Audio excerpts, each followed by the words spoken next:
কি, মানে জন্মানোর পর আমি একটু বড় হতেই আমি আমার চারপাশের যে পরিবেশ দেখেছি সবটাই সবুজে ভরা চারপাশ, এবং গ্রামীণ যে পরিবেশ পাওয়া যায়, পুকুর, পিছনে নদী ইত্যাদি যাবতীয় কিছুই মধ্যে দিয়েই আমার বড় হওয়া।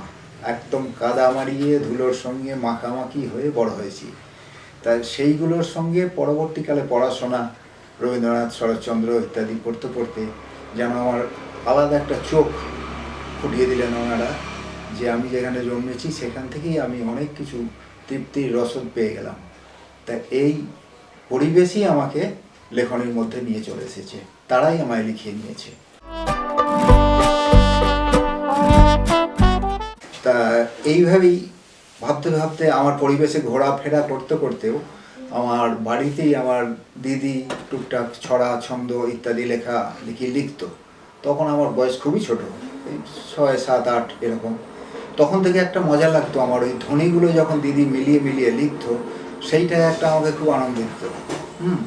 চায়ের সঙ্গে খাই, নাই, ধাই ইত্যাদি এইগুলো খুব মজা লাগতো। তারপরে একটু বড় হতেই প্রচণ্ড প্রচেষ্টা আমার মাথাতে এলো যে আমিও যদি লিখতে পারি। এইভাবেই আমার প্রথম ছন্দ এসে যায়। অটোমেটিকলি কবে সে ছন্দ এসে ঢুকে পড়েছে বুঝতে পারিনি। তখন স্কুলে প্রথম 5, 6-এ পড়ি, মনে আছে একটা কবিতা লিখে জমা দিলাম, ওখানে গ্রাহ্য হলো, কবিতা পত্রিকায় ছাপা হলো ইত্যাদি হলো। সেইটাই একটা আনন্দের উৎস শুরু হয়ে গেল। এইভাবেই আমার ছন্দ মনের মধ্যে থেকে এসে গেছিলো।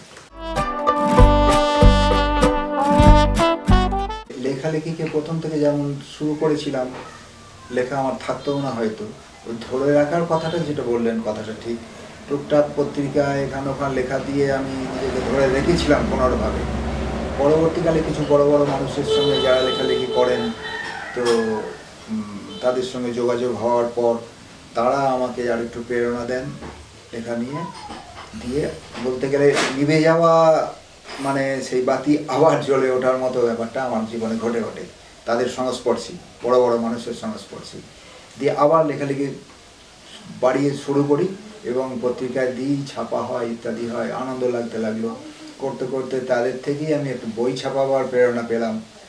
প্রথম বই যখন ছাপিয়ে বেরোলো তখন খুব আনন্দ পেলাম।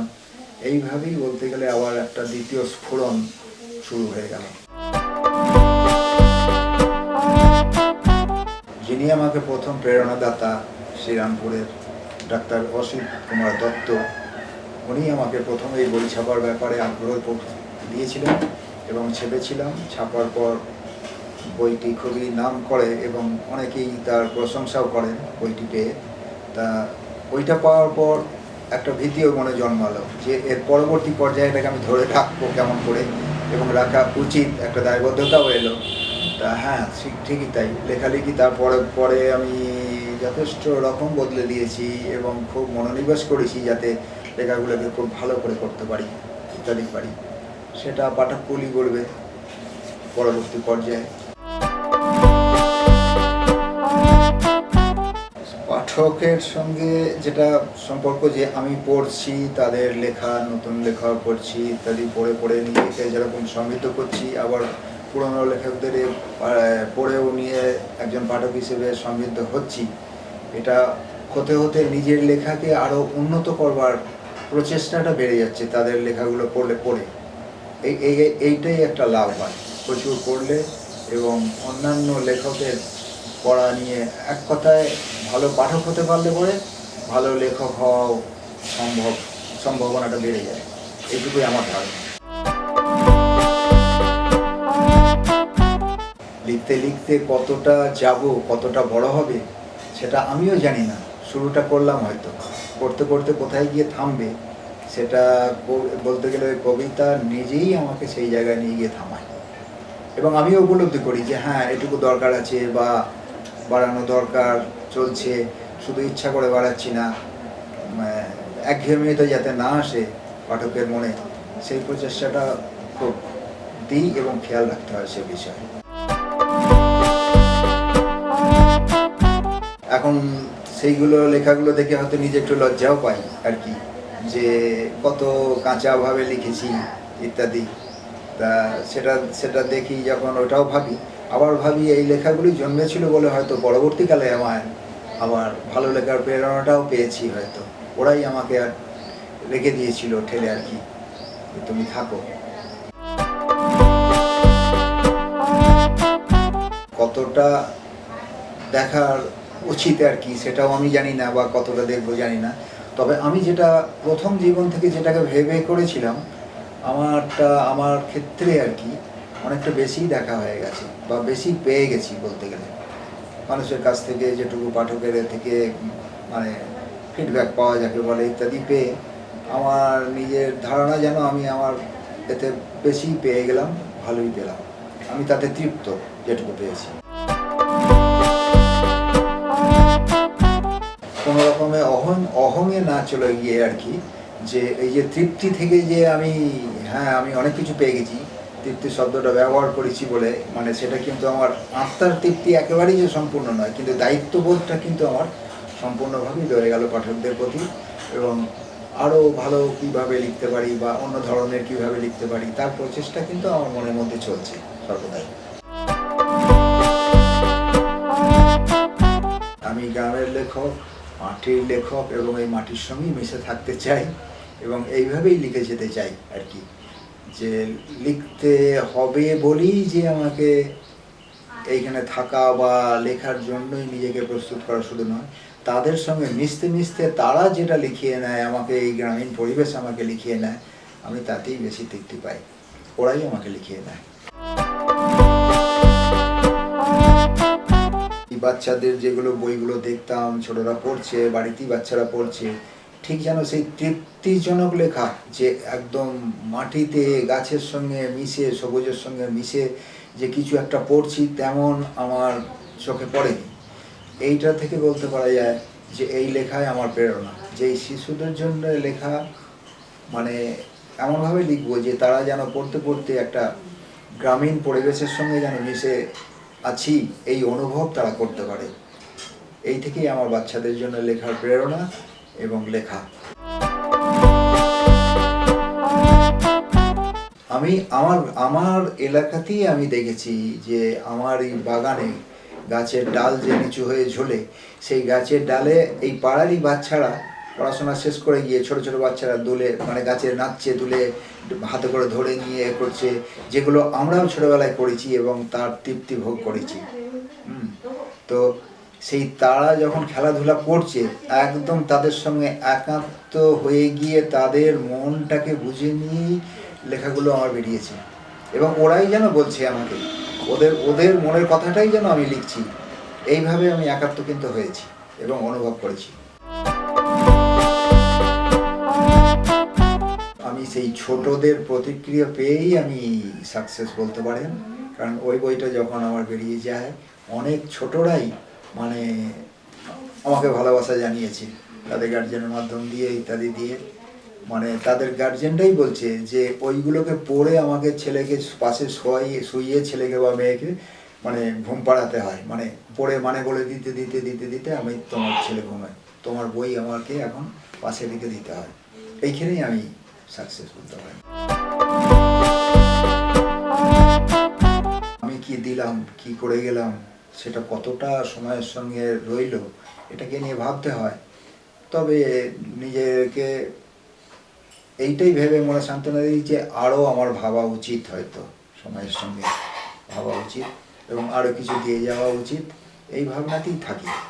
এবং এটা আমার হয়তো সম্পূর্ণ কিছু এমন কিছু দেয়া হয়নি, এরকম ভাবই একটা কাজ করে। মনের মতো শব্দ পেলাম না, হয়তো হলো না, তাতে খুব বড় ভেঙে পড়ার মতো করি না, কষ্ট হয় নেই না আর কি মনে, যে ঠিক আছে আমি চিন্তাটাকে আমার রাখলাম, আবার যখন ধরা দেবে সে তারাই ধরা দিক আমাকে কোন রূপে এসে ধরা দিতে চায়। এইভাবেই আবার প্রকৃতির সঙ্গেই ঘুরতে থাকি, ভাবতে থাকি, এই সব করতে থাকি। থাকতে থাকতে দেখা গেল যে আবার পরবর্তীকালে তার থেকে ভালো কিছু হয়তো আমার মনের কাছে অবশ্য ভালো কিছু পেয়ে গেলাম, তখন আমি আবার খুশি হই, নিজেকে ভালো লাগে। আর যতই ব্যস্ততা থাক, ব্যস্ততার মাঝখানে যদি সৃষ্টিশীলতা মনের মধ্যে থাকে, আমার সৃষ্টির ক্ষমতা থাকে, তাহলে তাকে অবশ্যই সময় দেওয়া উচিত এবং সেটা যত্ন সহকারেই দেওয়া উচিত আছে। মানে সৃষ্টি হিসেবেই সৃষ্টি করা উচিত, যেটা কোনো কল্যাণকর হবে বা লেখক সমাজে যেটাকে একটা ভালো কিছু জিনিসটা হবে সেই রকমভাবে করা উচিত। শুধু লিখতে হবে বলে লিখে না বসাই ভালো। আমার ধারণা সেইটা, যে সেটা বেশ সাধনার মতো একটা মন দেয়া হোক সৃষ্টির, এইটুকুই।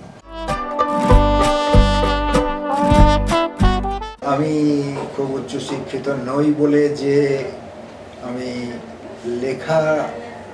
যে লেখাগুলো লিখি সেগুলো কেমন লিখি সেটা তো পাঠক সমাজের মাঝখান থেকে প্রতিক্রিয়া পাই যখন বুঝতে পারি যে হ্যাঁ সেটার মূল্য রয়েছে।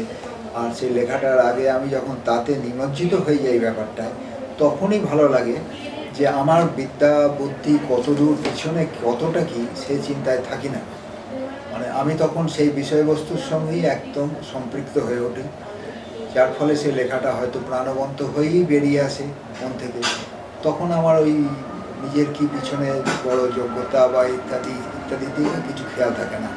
আবার বড় বড় যারা লেখক রয়েছেন তাদের থেকে আবার প্রেরণা পেয়ে যাই, যে তারাও তো যে খুব বড় বড় অনেক কিছু উচ্চশিক্ষিত না হয়েও তারা যথেষ্ট একদম বড় বড় প্রথিতযশা মানুষ হয়ে গেছে। তাদের থেকে আমি আবার নিজেকে সমৃদ্ধ করে তুলি যে না, আমিও পারতে পারি। অতএব আমি আমার মতো এগিয়ে চলি, লেখার দিকে চিন্তাতেই থাকি। আমি যে বড় বড় জায়গা থেকে যেসব পুরস্কার গিয়ে গ্রহণ করেছি, আড়ম্বর সহকারে নন্দনের থেকে, তার থেকেও এটাকে আমার কাছে বিশাল একটা প্রাপ্তি মনে হয়েছে।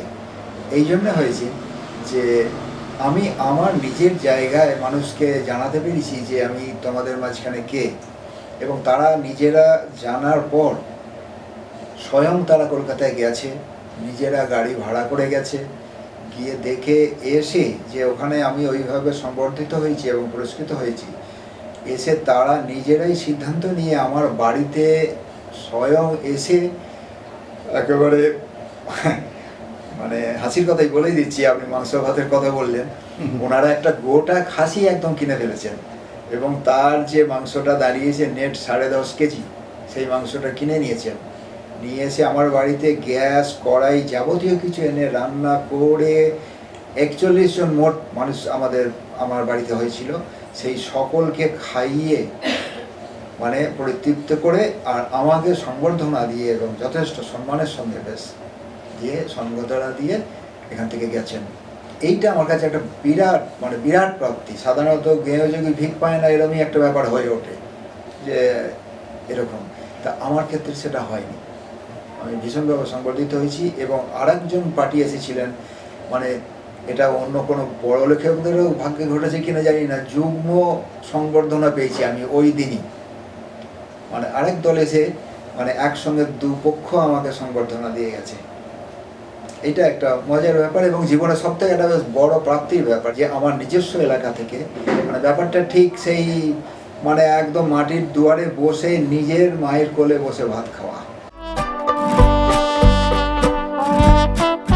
এই সময়ের লেখার সঙ্গে ছাপ আর কি বলবো, মানে এই সময়ের সঙ্গে যেমন লেখা আসছে সে ঠিকই আসছে। আমি নতুন লেখাও পড়ি, একবারে 90দের লেখাও বোঝার চেষ্টা করি। হয়তো সব কিছু বুঝতে পারি না আমার মনের মতো না হলেও, কিন্তু আমি চেষ্টা করি। আর সেখানে আমার নিজস্ব অক্ষমতাও হতে পারে, হয়তো যে আমার বোধের অভাব, আমি বুঝতে পারলাম না, এটাকেও হয়। আর ঘরানা হিসেবে যেটাকে বললেন, হ্যাঁ সেই ঘরানা একটা আমার মধ্যে সৃষ্টি হয়ে গেছে, আমি এই পাঠককুল থেকেই পেয়েছি। মানে তারাই, আমি অন্য নাম দিয়ে, মানে একদম আমার একটা পত্রিকা ছিল, সেখানে আমি নামটাই দিইনি, সেখানে আমি বনের পাখি এরকম একটা নাম দিয়ে ছদ্মনামে দিয়েছিলাম। কিন্তু তারা কয়েকজন মিলে ধরে ফেলেছে আমার লেখার স্টাইল দেখেই হোক বা ঘরানা দেখেই হোক। তা এই যে ঘরানার কথা বললেন, অর্থে সেই ঘরানা একটা তো হয়ই লেখকদের মধ্যে।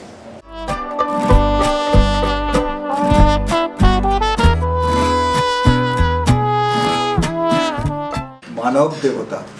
পাহাড় সাগর সবুজের মাঝে পেয়েছি বাঁচার বারতা, ধুলার স্বর্গে অমূল্য ধন পেয়েছি মানব দেবতা।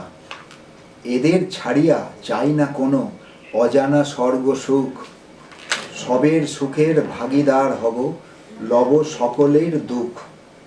ধরণী ধুলার প্রতিটি অণু প্রতিটি পরমাণুতে তোমাদের কথা তোমাদের প্রাণে মিশে তোমাদের গানেতে, সবের শনেই নিজের জড়িয়ে মিশিয়ে বিলিয়ে বড়ে, সবের মাঝেই সকল দিয়ে নিজের নিঃস্ব করে, হয় যেন মোর এই জীবনের অন্তিম অবসান। জুড়াতে পুরাতে প্রভু হে করো শক্তি, সে শক্তি মোরে দান। সুখের আড়াল। হে মন, চারিদিকে তোমার অহংকারের ঘূর্ণাবর্ত, আড়াল হতে পাও না দেখতে, খুঁজে বেড়াও সুখের বৃত্ত। মগ্ন আছো রচনাতে প্রাচুর্যের পাহাড়, সুখ পড়ে আড়ালেতে অন্য পারে তাহার। নিজের ঘিরে নিজের জালে গুটি পোকার মতো, আধারে বসে রয়েছ ব্যাকুল, আলোর আসে রত। চূর্ণ করে দেখো রে মন অহংকারের তোরণ, হৃদয়ে ছেয়ে পড়বে এসে মুক্ত সুখের কিরণ। আপনি রোচে আপনি আড়াল খুঁজছ যারে নিত্য, দেখবে তখন তুমি প্রভু সুখ হয়েছে ভৃত্য। রচনাকার। স্রষ্টা তুমি, সৃষ্টি করিছ আমার হৃদয়ে বসি, আমি কেবল জুগিয়ে চলি তোমার লেখার মসি। মনের বনে ফোটে ফুল যবে, ভরে ওঠে ফুলদানি, তুমি ভ্রমর হয়ে ঘটাও তাহে পরাগ মিলনখানি। তোমার বাগান, তোমার বীজ সার জল, সে তোমার নয় মোটে ভুল, আমায় রেখেছ বাগানের মালি, ফোটাতে ছন্দ ফুল।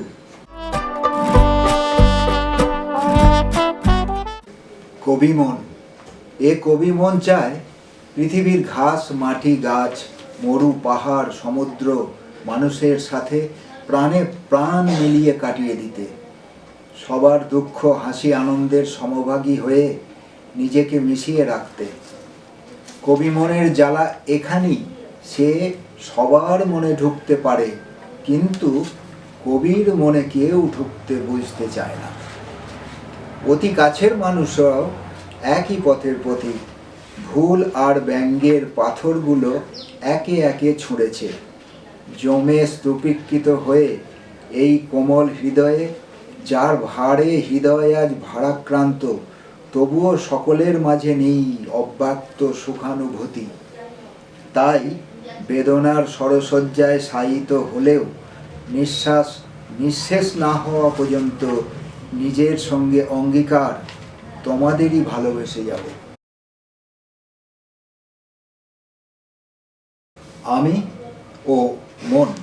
মনেরে বলিনিও আমি, শোনো ওহে মন, তুমি যদি ভালো থাকো সুখী দেহ ধন, দুজনেই ভালো থেকে ভালো রাখো মোরে, মিনতি আমার এই তব দুজনারে। তোমাদের সমবেত করুণা কৃপায় রবার বাসনা রাখো সুখেতে আমায়, দোহে যদি ঠিক রও তোমাদের দানে, আমার আমিটা রবে শান্তিময় প্রাণে। দেহ মন দোহে কয় মোর ভালো থাকা, তোমার আমির মতো প্রভু নয় একা। ভালো যদি বাসো তব নিজ চারিপাশ, সকলেরে ভালো রাখা করো অভিলাষ। তোমা হতে সুখ পায় আরো 5 জন, তবে মোরা ভালো রই দেহ আর মন। বেলা শেষের হিসাব।